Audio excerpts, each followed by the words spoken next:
আন্দোলন করছি। আমাদের হিলি স্থলবন্দর বাংলাদেশের দ্বিতীয় স্থলবন্দর হিসেবে পরিচিত। এখানে আমাদের আমদানি রপ্তানি সহ বিভিন্ন প্রকারের মাল ও সাধারণ ব্যবসায়িকরা যাওয়া আসা করে গোটা বাংলাদেশ থেকে। কিন্তু এটা দুর্ভাগ্যের বিষয়, আমাদের হিলিতে কোনো আন্তনগর ট্রেনের স্টপেজ নাই। এরপরও আমরা দাবি জানাচ্ছি আপনাদের মাধ্যমে সরকার প্রধানের কাছে, আমাদের যেমন সকল প্রকারের আন্তনগর ট্রেন যেন স্টপেজ দেওয়া হয়। এরপরে আমরা যারা আমদানি রপ্তানির সাথে ব্যবসার সাথে জড়িত, যারা আমরা ওয়াগিন আমদানি করি, মাল আনলোড লোড আনলোড সেগুলো যে কোনো কারণে বন্ধ হয়ে গেছে। আমি সরকারের কাছে দাবি জানাচ্ছি আমাদের আমদানির ক্ষেত্রে আমাদের ওয়াগিন আনার পারমিশন দিক এবং লোড আনলোড করার সুযোগ সুবিধা দিক।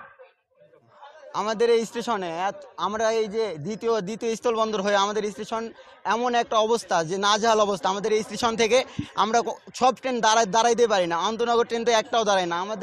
আমাদের বারবার এর আগে অনেক দাবি করছি আমরা, এই দাবি একটাও মানা হয়নি। এর আগে হয়তো এইভাবে জোরপূর্বক কোনো দাবি হয় নাই, তবে আমাদের এই দাবিটা খুব জোরপূর্বক। আমাদের একটাই দাবি যে আমাদের এখানে ট্রেন দাঁড়াইতেই হবে, কারণ আমাদের চলাচল ব্যবস্থা এত খারাপ এখানকার, মানে একবারে বোঝানোর মতন না।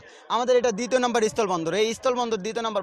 বাংলাদেশ সরকার প্রত্যেক বছরে বছরে যত টাকা রাজস্ব পায় আমাদের এই স্থলবন্দর থেকে, কিন্তু আমাদের আজকে দেখেন রাস্তাঘাট, এই স্টেশন, রেলওয়ে চলাচল, যোগাযোগ ব্যবস্থা এত বাজে যার কথা বলার মতন না। তে কোনো ট্রেন থামে না। এই ট্রেন না থামার কারণে আমাদের অনেক সমস্যার মুখোমুখি হতে হয়। এই ট্রেন না থামার কারণে আমাদের হিলিতে রাস্তাটা অনেক খারাপ। এই কারণে যান চলাচল মানে বাস কিংবা অটো এগুলোতে চলাচল করতে অনেক সমস্যা হয়। এই আমাদের পাশে আছে জয়পুর, পাঁচবিবি, এগুলোতে যাওয়ারও সমস্যা হয়।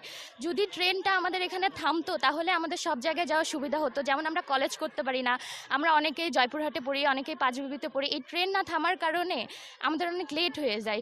নির্দিষ্ট সময় সবসময় বাস পাওয়া যায় না, কিন্তু সেই ক্ষেত্রে আমাদের এখানে ট্রেনটা থামা অতীব জরুরি। এমনকি আমরা ঢাকায় যাব, ঢাকায় যাওয়ার জন্য আমাদেরকে যাইতে হয় বিরামপুর কিংবা জয়পুরহাট। তাছাড়া কোনো মানে নাই, উপায় নাই যাওয়ার। তো এখানে যদি ট্রেনটা থামতো তাহলে আমরা সময় মতো সব জায়গায় যাইতে পারতাম, বাসের অপেক্ষা করতে হতো না, এমনকি আমাদের টাকাও সেভ হতো।